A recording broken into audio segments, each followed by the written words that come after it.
नमस्कार, मैं हरिश्चंद्र यादव रसायन गंगा के यूट्यूब चैनल पर आप सभी लोगों का हार्दिक स्वागत है। आज की क्लास में हम लोग जानेंगे कि किस प्रकार से वात्या भट्ठी काम करता है, जिसमें लोहे का हम निष्कर्षण करते हैं। सबसे पहले तो ये जानें कि पिछली क्लास में हमने अयस्कों का साधन बताया और भट्ठियों को छोड़ रखा था, इसलिए कि अगली क्लास में जो आज ये क्लास देख रहे हैं, इसमें भट्ठियों के बारे में बताया जाएगा कि वात्या भट्ठी में किस प्रकार से लोहे के लोहे के मोल्टन को हम प्राप्त करते हैं। वैसे तो ये कच्चा होता है, इसके रिफाइनिंग के लिए अलग स्थान भेजते हैं, जहाँ पर ये रिफाइन होकर के शुद्ध लोहे में कन्वर्ट होता है।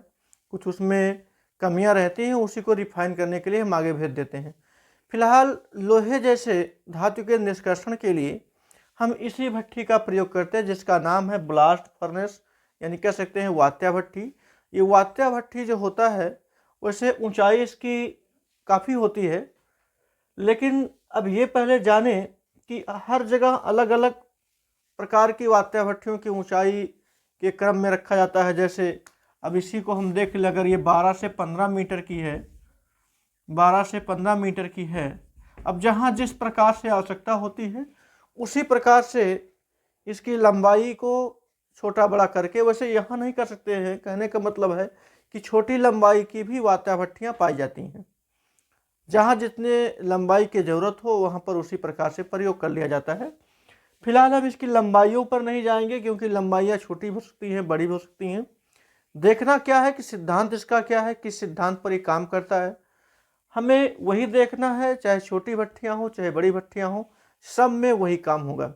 तो चलिए, स्वागत है आपका आपके अपने इस प्यारे चैनल रसायन गंगा पर। आज बहुत ज़्यादा लंबा समय नहीं लेंगे, बस थोड़े ही समय में आपको वात्या भट्ठी कंप्लीटली समझ में आ जाएगा।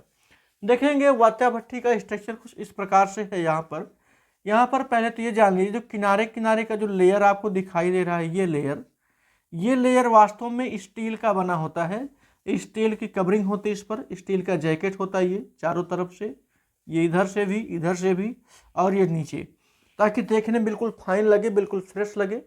उसके बाद उसके अंदर जो होता है फायर वृक्ष होते हैं, यानी कि अग्निशह ईंट होते हैं। मतलब अधिक टेम्परेचर पर भी वो ईंट, मतलब ईंटों में ऐंठन नहीं आता है, ईंट गलते नहीं हैं, इसलिए वो हाई वेयरनेस के वृक्ष लगाए गए होते हैं। ये जो ईंट होते हैं ये जैकेट के अंदर होते हैं, कहने का मतलब ये वाला भाग जो है आप देख रहे हैं, इस पर ये अग्निशह ईंटों का जो है एक आवरण लगाया गया है। ये इसी प्रकार से ईंटों को व्यवस्थित किया गया है। हाँ, यहाँ पर देखेंगे इस पर कोई, इसके अंदर, इस वात्या भट्ठी के अंदर कहीं से भी जलाव नहीं होता है। जलाव ये बाहर, हमने लिखा है हॉट एयर बाहर से आते हैं, कहने का मतलब इसको जो टेम्परेचर दिया जाता है वो कहीं न कहीं बाहर से दिया जाता है। इसमें ऐसी कोई व्यवस्था नहीं है, ये बाहर से इसको गर्म वायु दिया जाता है। गर्म वायु का मतलब जानिए कि कहीं पर ये गर्म होता होगा, किसी पदार्थ को जलाया जाता होगा, कोक हो गया, कोयला हो गया, मतलब किसी भी प्रकार के ईंधन को यहाँ जला करके गर्म वायु यहाँ पर भेजते होंगे। और ये भी जानिए, जब गर्म वायु को इसके अंदर भेजेंगे तो शुरुआत का जो टेम्परेचर होगा वो काफ़ी हाई होगा। यहाँ पर 1500 डिग्री सेल्सियस टेम्परेचर से 2000 लगभग डिग्री सेल्सियस टेम्परेचर के बीच में ये नीचे से उसका टेम्परेचर अधिक होता है। 1500 हमने लिखा है। इसके ऊपर जैसे जैसे आप बढ़ते चले जाएंगे वैसे वैसे टेम्परेचर घटता हुआ चला जाएगा। निश्चित है, जब आँच ऊपर की तरफ बढ़ेगी तो उसका जो टेम्परेचर होगा वो कम होता हुआ चला जाएगा। देख रहे हैं ऊपर लगभग 250 200 से 250 डिग्री सेल्सियस ताप हो जाता है, नीचे 1500 से 2000 डिग्री सेल्सियस का टेम्परेचर होता है, क्योंकि हॉट एयर का संबंध यहाँ से होता है, ज़्यादा नज़दीक होता है। ऊपर इसी प्रकार जाते रहेंगे और इसका जो है टेम्परेचर कम होता हुआ चला जाता है। मेन चीज़ यहाँ पर है, आप देखिए ये जो कोन टाइप दिखाई दे रहा है ये, और यहाँ पर ये लगा हुआ है कोन के ऊपर एक वाई आकार का, यहीं पर हम घान को डालते हैं। घान का मतलब हो गया कि जिस अयस्क, जो सांद्रित अयस्क हमें प्राप्त हुआ है, उस सांद्रित अयस्क को यहीं से डालते हैं।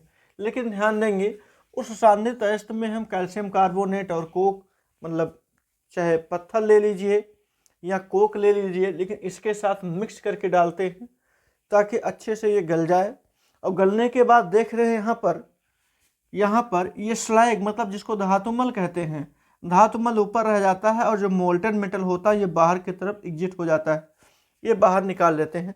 लेकिन यहाँ पर ये देखेंगे कि कुछ व्यर्थ गैसें भी निकलती हैं, वेस्ट गैसें निकलती हैं।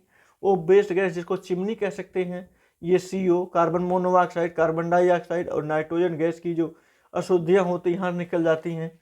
जो कुछ बचती हैं वो देख रहे किनारे से ये भी निकल जाती हैं। और यहाँ हमें बिल्कुल ऐसे पट्टा टाइप लगा होता है, इसी के माध्यम से इसमें हम ये अयस्कों को डालते हैं। जैसे जैसे नीचे करेंगे ये बढ़ता जाएगा, खुल जाएगा और गिर करके नीचे चला आता है। यहाँ पर गलेगा, पिघलेगा, बाकी जो हमारे मोल्टन होंगे, मोल्टन मेटल होंगे, वो पिघल करके नीचे की तरफ निकल आते हैं। जो उसका स्लैग होता है, जो उसका धातुमल होता है, धातुओं की जो मैल होती है, उसमें जो अन्य पदार्थ भी होते हैं वो दूसरे रास्ते से बाहर निकल जाते हैं। लेकिन अब जानिए इसमें किन पदार्थों का हमें निष्कर्षण किया जाता है, ये जानना बहुत ज़रूरी है। जैसे एक तत्व है आयरन, Fe, इसी का हमें निष्कर्षण इस वात्या भट्ठी के माध्यम से करना है। Fe जो होता है, यहाँ पर देखें रिएक्शन में ये होता है Fe2O3, यानी कि कह सकते हैं इसको हीमेटाइट। ये आयरन का प्रमुख अयस्क है हीमेटाइट। हीमेटाइट को कार्बन मोनोऑक्साइड के साथ गर्म करना है। वैसे तो ये जानिए कार्बन मोनोऑक्साइड आया कहाँ से। आप यहाँ पर पहुँचेंगे, ये देख लीजिए, यहाँ पर कार्बन यानी कोयला, ये बिल्कुल जब जलेगा कार्बन डाइऑक्साइड गैस के साथ मिक्स होगा। यहाँ पर शुरुआत में तो ये कार्बन और ऑक्सीजन ये दोनों जलेंगे तो कार्बन डाइऑक्साइड देंगे। और चूंकि आप इस अयस्क के साथ कार्बन लेकर के आए थे, कोक लेकर के आए थे, वहाँ का कोक इस कोक के साथ यानी कार्बन डाइऑक्साइड के साथ गर्म होगा तो देगा कार्बन मोनोऑक्साइड। ये सब अंतः क्रियाएँ होती हैं, लेकिन जानना बहुत जरूरी होता है। ये जब कार्बन मोनोऑक्साइड बनेगा तो हम जान रहे हैं जो ये आपको दिखाई दे रहा है ये हीमेटाइट आयरन का प्रमुख अयस्क होता है। कार्बन मोनोऑक्साइड के साथ क्रिया करेगा और बनाएगा मैग्नेटाइट। यहाँ आप देख रहे हैं ये भी आयरन का अयस्क ही है, लेकिन ये हीमेटाइट कन्वर्ट होता है मैग्नेटाइट में। मैग्नेटाइट फिर से क्रिया करेगा, क्रिया उसी में करता ही रहेगा और देगा ये FeO, आयरन का ये ऑक्साइड है।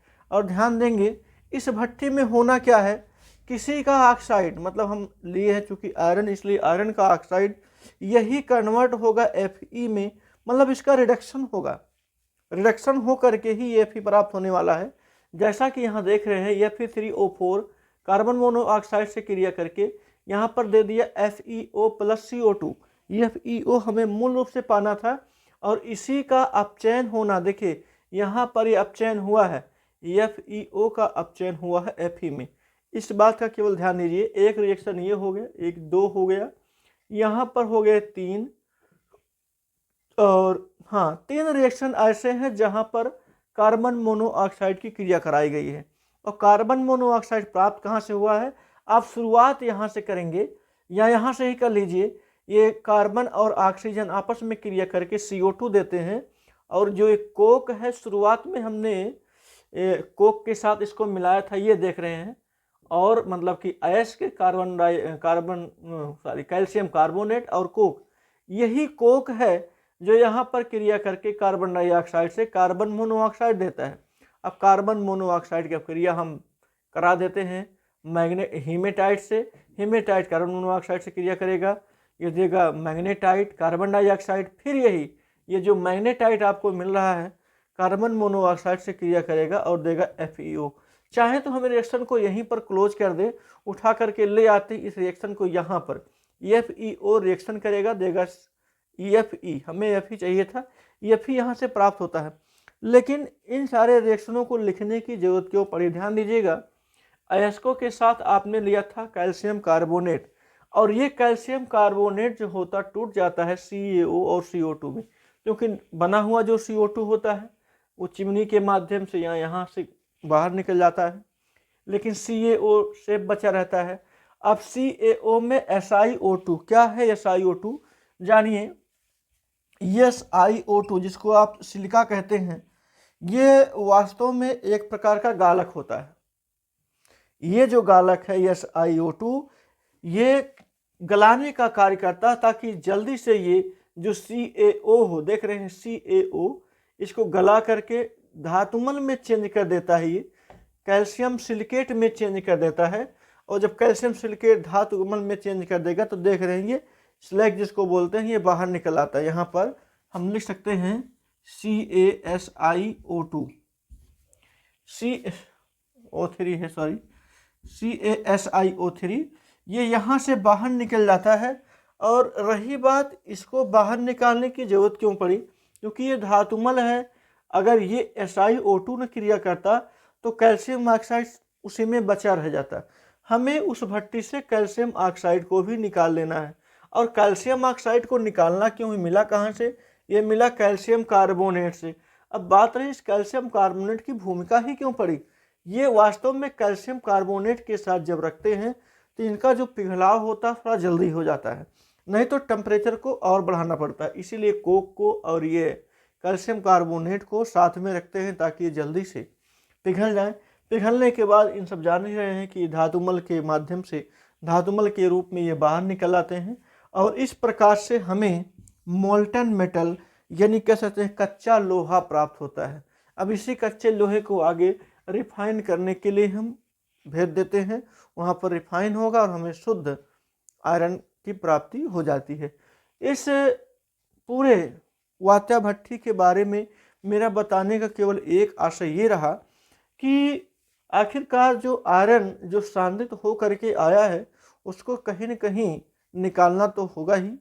तो उसी को निकालने के लिए हमने वात्या भट्टी का प्रयोग किया और हमने बेहतर आपको समझाने का प्रयास किया कि वात्या भट्टी इसी प्रकार से होता है। अब यहाँ पर देख रहे हैं कि 250 टेम्परेचर से लेकर के 1500 से 2000 टेम्परेचर की ये भट्टी होती है। तो जैसे जैसे नीचे आएगा वैसे वैसे उसका पिघलाव जल्दी होगा, और जब जल्दी पिघला होगा तो धातुमल और मोल्टेन मेटल हमें प्राप्त होते रहेंगे।